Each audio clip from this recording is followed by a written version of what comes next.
Muy buenas tardes y bienvenido una semana más al Magazine El Lavadero. Hoy martes comenzaremos con nuestra compañera Sumaya Shahir y su sección Más que Cultura. Luego llegará José Carlos Villalba y Adán Díaz con Alaurín el Deporte. Terminaremos con ¿quién? Con Macarena Albarracín y que comience el espectáculo. Ya lo tenemos todo preparado, tan solo nos queda decir que comience el lavadero.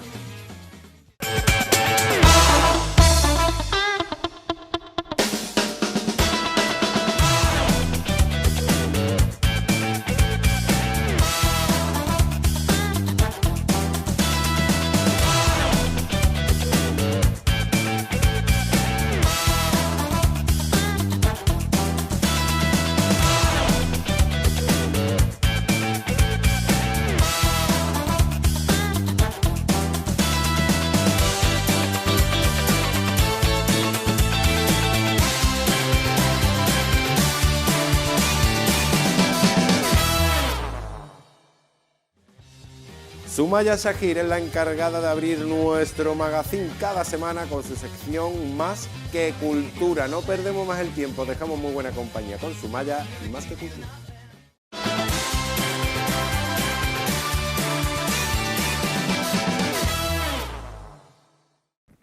Muy buenas amigos y amigas, ¿qué tal todo?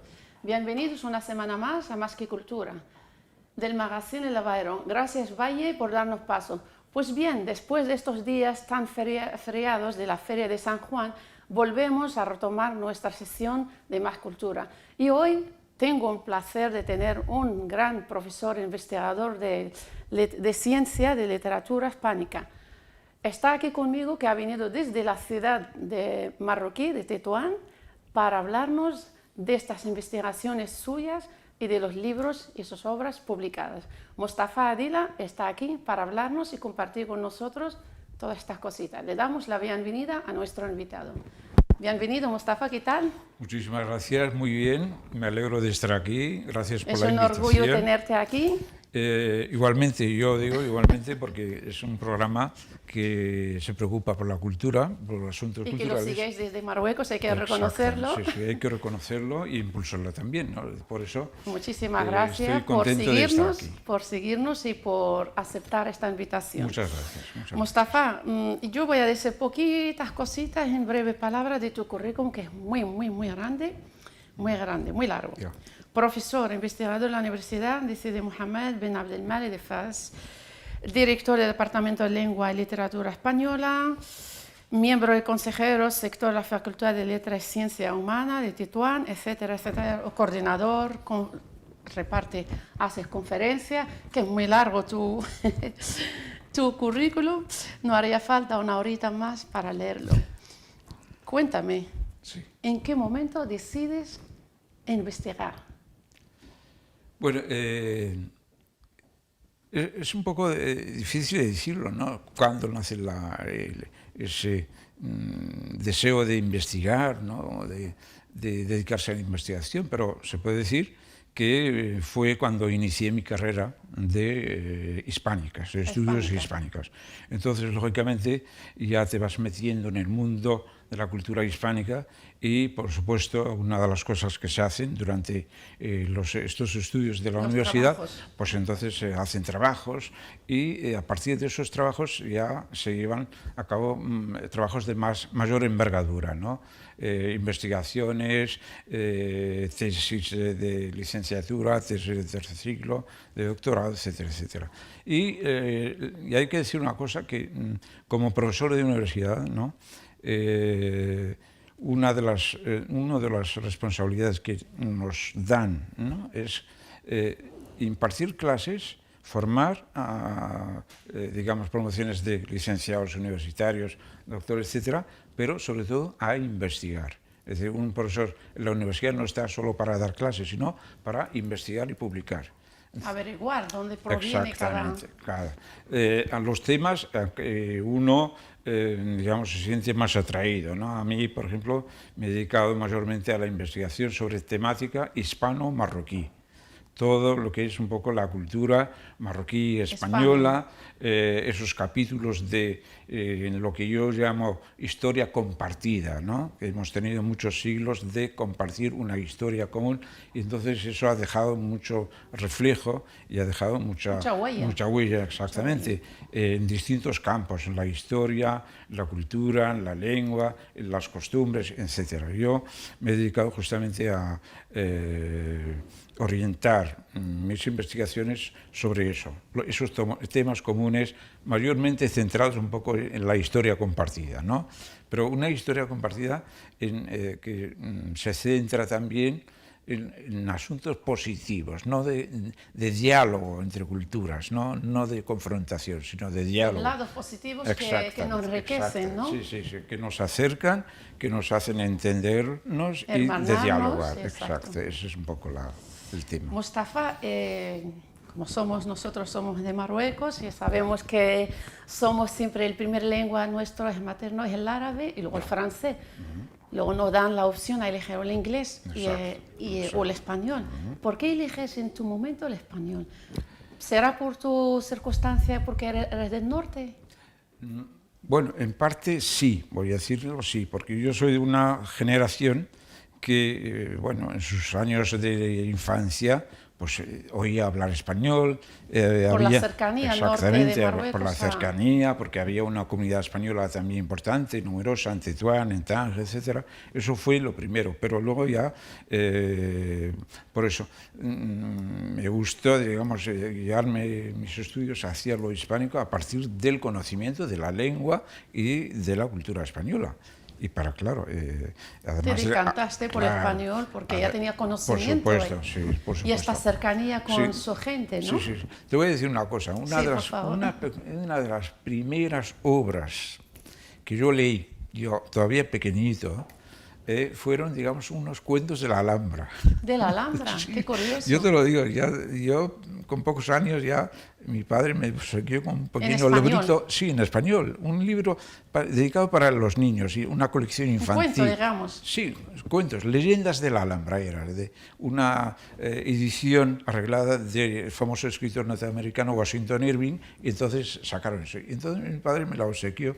Y ahí cogí yo también el gustillo de un poco de la historia común que yo te dije, y bueno, y eso es un poco Y luego ya, claro, a medida que avanzaban los estudios en el bachillerato, en la universidad, pues lógicamente el español me abría horizontes, no solo para viendo a España, que tenemos un país vecino, sino al mundo Hispanoamérica también, ¿no?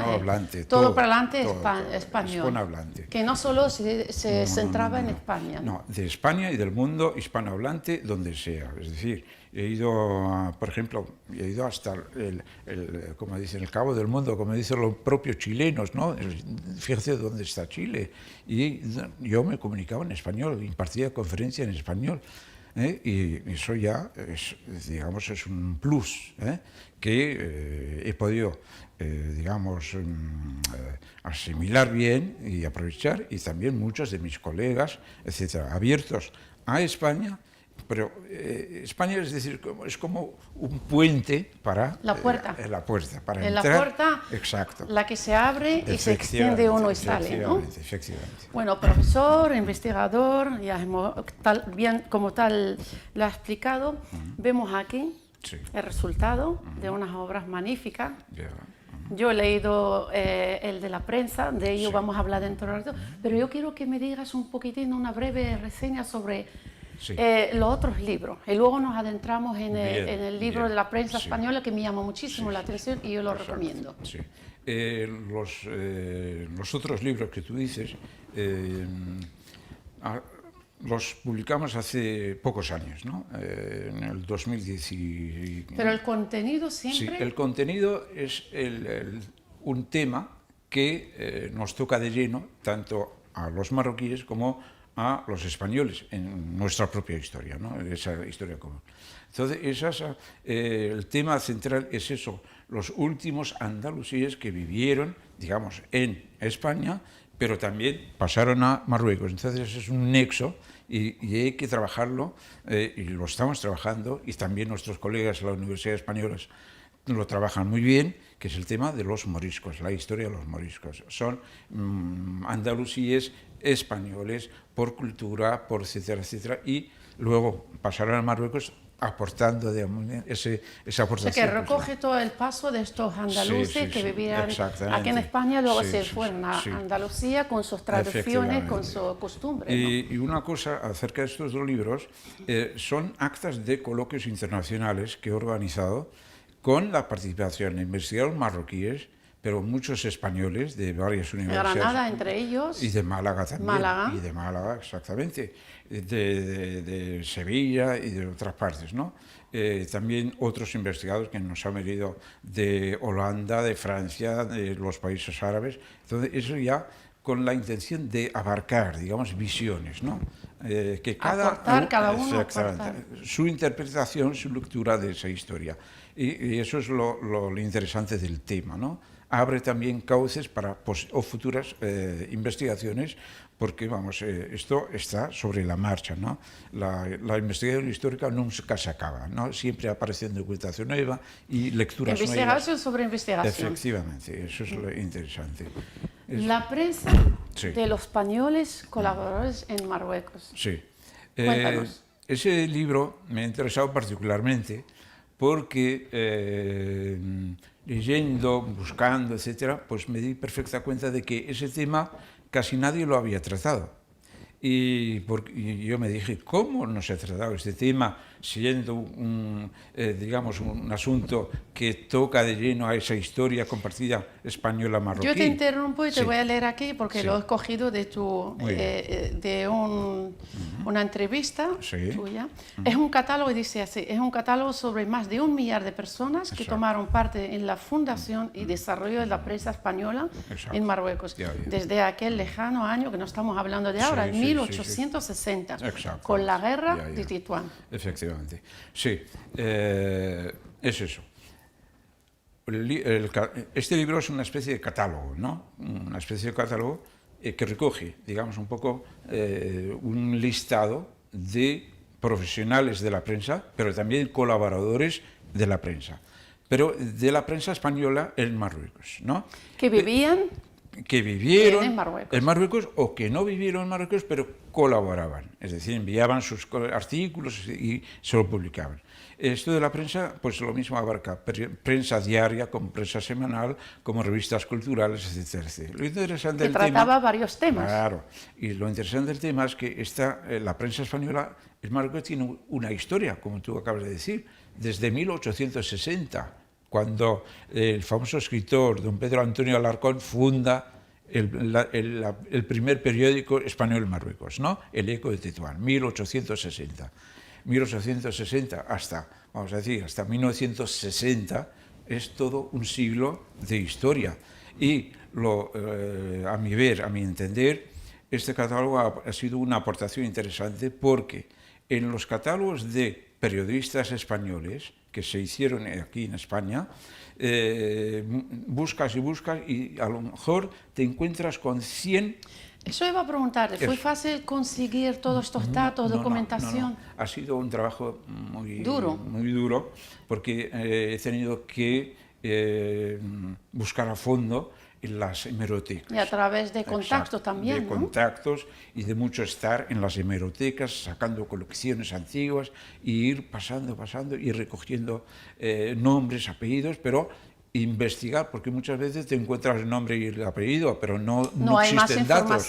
No hay más información. Y ahí tienes tú que aportar esa investigación que no existe. Y ese es un poco el mérito de esta obra. No le estoy echando flores a mi libro, pero es un poco... No, yo reconozco porque lo tengo y lo tienes ahí y lo vas a sacar y a mí me gustaría que vas nombrándonos ciertos colaboradores o periodistas que es muy curioso que no lo conocemos. Por ejemplo, aquí... Sí, por favor, a cámara. Sí, aquí está el fundador del primer periódico español en Marruecos, don Pedro Antonio de Alarcón y Ariza, escritor insigne, escritor muy conocido en España y ha tenido una trayectoria literaria importantísima. Era originario de la ciudad de Guadix, cerca de Muy especializado en lo que es exacto. hispano también Sí, sí, marroquí, sí. ¿no? Y luego aquí, por ejemplo, tengo también una fotografía del Premio Nobel de Literatura Española, que es don Vicente Alexandre y Merlo. Entonces también Visito no solo publicó o le publicaron colaboraciones suyas, sino que vino, visitó Tetuán, Sharon, Tánger, etc. Estuvo muy cerca de... Muy cerca, muy interesado, y además, pues aquí tengo, por ejemplo, otra fotografía de un gran literato, un gran estudioso, y un gran poeta, ¿no? Don Dámaso Alonso y Fernández, que llegó a ser presidente de la Real Academia Española.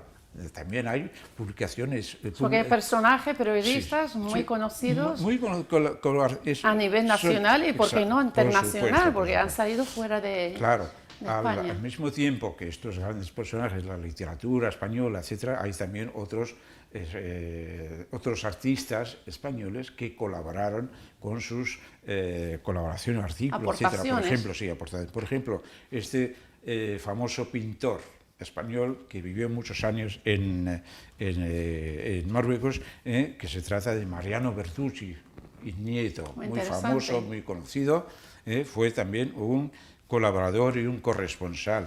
También tenemos también mujeres en aquel tiempo que también hubo. Carmen Burgos y Seguí, que también muy conocida en su tiempo como periodista, etcétera, etcétera. En fin, otra periodista, autora, etcétera, Josefina Carabias, Sánchez Ocaña, etcétera. Pues estas, por ejemplo, Josefina, etcétera, en los catálogos de prensa que se publicaron aquí en España no aparecían por ningún sitio. Entonces, sacarlas aquí es importantísimo. Otro personaje femenino, ¿no? de la colaboración de la época, en prensa de la época, doña Concha Espina y Tagle, muy conocida en su tiempo. Que tal vez para la generación de ahora no es conocido, supuesto, ¿no? Para sí. los que son ya del 40 atrás, pues sí, ¿no? Exactamente. Y además, aparte de estos señores y señoras que he citado, pues ha habido muchos colaboradores, articulistas, etcétera, de distintos sectores de la vida, es decir, economistas, políticos, etcétera, etcétera, que también... Decías que, sí. que la existencia de los españoles, bueno, Sí. no quería decir que estaban viviendo ahí estos Sí, periodistas, sí, sí, algunos de exacto. ellos sí, otros Ya, no. ya. ¿Qué papel tenía la prensa española en aquel momento dentro de Marruecos? Bueno, como toda prensa, digamos, el objetivo principal es eso, informar al público de los lectores. Y una cosa que hay que tener en cuenta es que estamos hablando de un periodismo de hace más de un siglo. Es decir, entonces la televisión no existía, la radio apenas daba sus primeros pasos.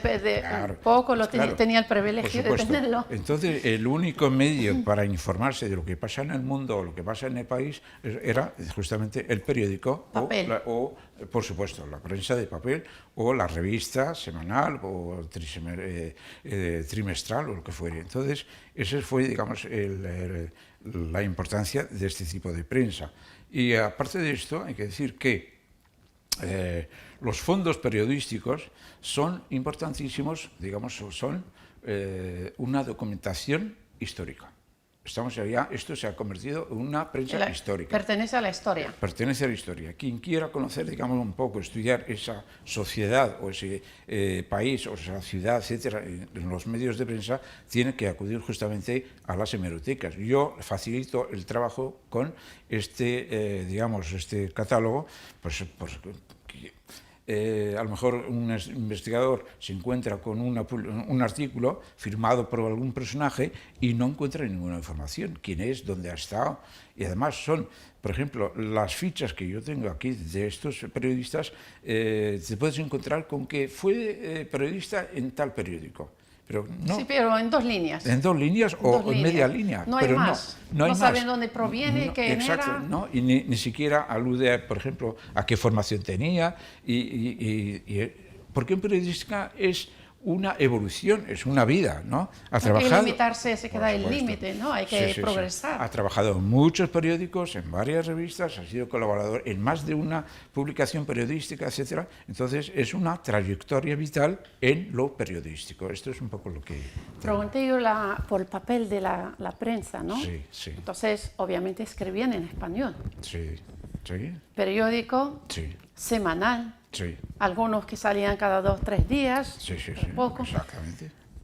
Y el pueblo marroquí, Sí. no todo hablaba español. Sí, sí. Entonces, ¿cómo accedió? ¿Cómo se entendía? ¿Cómo era el interés? Bueno, esta es una pregunta muy inteligente y muy interesante. Se da la circunstancia de que algunos de los periódicos o revistas españolas que se publicaron en Marruecos dedicaban unas páginas o una página o dos, es decir, más o menos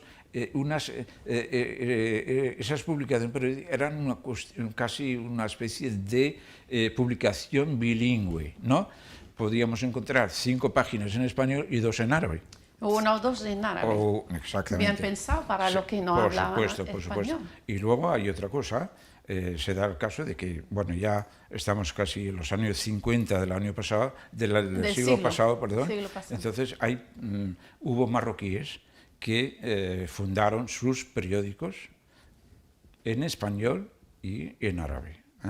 Y era, digamos, ya era un indicador de que sí, los marroquíes ya tenían interés por la publicación, lo que se publicaba en español, pero también en las publicaciones árabes, ¿no? O sea que para tener para ambos, el que habla español y el que habla... Exactamente, exactamente. Sí. Bueno, y seguimos con el papel. ¿Y actualmente cómo está el papel de la prensa española dentro de Marruecos? ¿Cuándo empezó?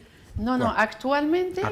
¿Cuál es el papel de la prensa? Porque existen españoles que siguen viviendo ahí, periodistas que siguen trabajando ahí. Sí, sí, sí. Bueno, ¿cuál es su papel? ¿Cómo es su papel?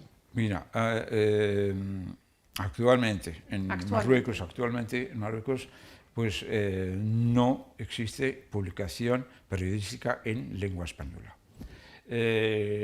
Existieron durante bastante tiempo. Digamos, La Mañana, el periódico La Mañana, que se llega en Casablanca, Creo que era fundado por el periodista Said. No, por el Ministerio de Información. De Comunicación. De Comunicación. Entonces, sí, sacaron el periódico La Mañana, que es digamos, algo parecido como el otro en francés, que es Le Matin. Le Matin, La mañana todo en español, y se publicó durante varios años, pero dejó de publicarse. Y en la actualidad lo que existe como prensa española en Marruecos es una prensa digital. La digital. Exactamente, la prensa digital. Por ejemplo, tenemos ¿cómo se dice? Un periódico digital que lo publica la Asociación de la Prensa de Cádiz, que es el Calle de Agua, Diario Calle de Agua. Existe también otro diario, Tánger, etcétera, pues son periódicos digitales. En uno de ellos participa un gran amigo que tenemos en común, sí. Najmi. Exactamente, que le saludamos desde aquí. Efectivamente, sí, exactamente.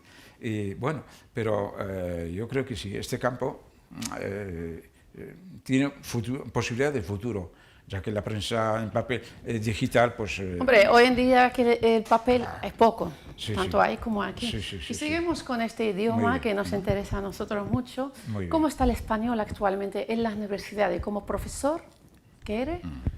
¿Cómo está? Porque a mí me llegan unas ciertas informaciones. ¿Está acabando ya el español en Marruecos? No, yo no creo que se va a acabar. No, yo no creo. Yo tampoco. No lo interpreto ni puedo interpretarlo. Yo lo que puedo decir es que la enseñanza del español, tanto los institutos de bachillerato como las universidades, ha tenido, digamos, un desarrollo importante a partir de los años 80, 90, ha ido bastante bien. Por ejemplo, los institutos de bachillerato eran casi varios cientos de institutos dispersados por todo el mapa marroquí. En la universidad teníamos y tenemos todavía 8 departamentos de estudios hispánicos en varias universidades, pero lo que pasa... Casablanca, Fez, Tetuán... Sí, empezando por el de Rabat, el más antiguo, ¿no? Que se fundó en 1959, luego en el 1973 el de Fez, el de Tetuán en el 82 y sucesivamente, ahora existen también en Nador, existen en Meknès, en Casablanca, en Ain-Souk, exactamente. Eso, ahí donde estudié yo, en la universidad. Ain-Souk, exactamente. Pues un buen departamento, los colegas están trabajando bien. También el departamento de Agadir, es decir, están repartidos por todo casi. O sea, que eres de que opina como yo, que el español sigue y seguirá. Sí. Hoy día hay cierto bajón, ha habido un bajón en cuanto a alumnado, pero claro, el español no es solo dar la lengua, digamos, en los institutos, puede bajar el número, pero luego va a subir. Eso es una fase coyuntural, depende de la coyuntura, ¿no? Luego ya dentro de y lo que está ocurriendo ahora, nos hemos dado cuenta de esto, estamos hablando, publicando, dando conferencias sobre qué pasa y lo que estamos formulando es, digamos, una nueva estrategia para impulsar estos estudios, porque en Marruecos el español no va a desaparecer, ni los estudios me alegra escucharlo de ti, porque... No, en absoluto, en absoluto. Yo tengo la certeza y la seguridad total de que sí va a seguir. Es una cosa que hay que trabajar a ambos países, ¿no? Ambos departamentos de claro, cultura, ¿no? Es una realidad que la misma, digamos, tanto la vecindad geográfica, no hay que olvidarlo. Es muy importante. Claro, muy importante. Estamos a 2 pasos del uno al otro. 14 kilómetros. Por supuesto, la vecindad geográfica, la vecindad histórica, etcétera, nos obliga a prestar una atención especial al español como lengua extranjera, y es una lengua de futuro también, cuidado. Teniendo en cuenta los millones, los centenares de millones de hispanohablantes en América, claro, y en los Estados Unidos, etcétera, etcétera, eso sí. Bueno, Mostafa, brevemente, sé que estás aquí y has estado un montón de veces en la geografía española, sí, concretamente, dando conferencias. ¿Qué es lo que estás haciendo? ¿El proyecto en que estás trabajando actualmente? Sí, bueno, el proyecto es... Brevemente. Acabar unos libros que estoy, digamos, elaborando, dándoles los últimos retoques, ¿no? Sobre todo en esas páginas de historia compartida, que van a abrir, seguro, van a interesar a, digamos, a muchos estudiosos, investigadores, y luego respondiendo siempre que yo puedo a impartir conferencias en una universidad aquí, otra allá, participar en congresos internacionales, España, Túnez, donde sea, y bueno, y eso es un poco es una alegría para mí sentirme en mi medio. Claro. Y brevemente también, porque nos queda poco tiempo y tenemos que despedir ya la entrevista. El nombre de este municipio, lo hemos hablado antes. Sí. Sí. A ver, como historiador, investigador, ¿de dónde proviene el nombre de Alhaurín de la Torre? Bueno, porque hay muchas versiones. Sí, hay muchas versiones, sí. Digamos, lo primero que se le ocurre a una persona que lee Alhaurín o oye hablar de Alhaurín es decir, Alhaurín. Exactamente. Es decir, lo primero que dice, digamos, tiene su origen este topónimo tiene su origen árabe. Por el artículo. Sí, Al-Haurín, etc. Es difícil dar con el sentido exacto, ¿no? Porque los topónimos también evolucionan, ¿no? Y además es un topónimo compuesto, Alhaurín de la Torre, lo que indica, a mi entender, es que hubo en la época andalusí pues una torre vigía de una población andalusí que vivía en este entorno, bello entorno que es el de Alhaurín. Entonces, Alhaurín puede provenir de Al-Hara o Al-Hawara. Al-Hawara, etc. O Al-Hawara, exactamente. Al-Hawara nos indicaría, digamos, una cábila, unos pobladores que vinieron descendientes de una aldea, etc. Entonces, eso es un poco la... Bueno, eso es un tema que me gustaría tratarlo con más tiempo. Ya. Que ya me has dejado claro. Dímelo, por favor, lo que me has dicho entrando cuando te vi. Sí. Y estuvimos hablando fuera, la impresión que te dio visitar nuestro pueblo. un municipio. Sí. A Bueno, ver, sinceramente, lo que me ha dicho fuera de cámara. no, sinceramente, yo lo hablo con toda sinceridad. La impresión que me he llevado, es la primera vez que me llego a este municipio. Y terminamos ya que no. Sí, la primera vez que he llegado y he visto, me he encontrado con un municipio fascinante, la verdad que sí. Lleno de verdura por todas partes, las calles muy bien arregladas, etcétera, y todo, todo muy bonito. Lo dejamos ahí y lo hablaremos en otro momento, que tendrás que venir más veces a hablarnos de tus cositas. Muchísimas gracias, estimado profesor, por hablarnos de esta obra y de esta magnífica historia que hay entre España y Marruecos. Muchas gracias a ti. Bueno, señores, nos tenemos que despedirnos por hoy del programa. La semana que viene os espero a la misma hora, en el mismo lugar. Hasta entonces, sed felices.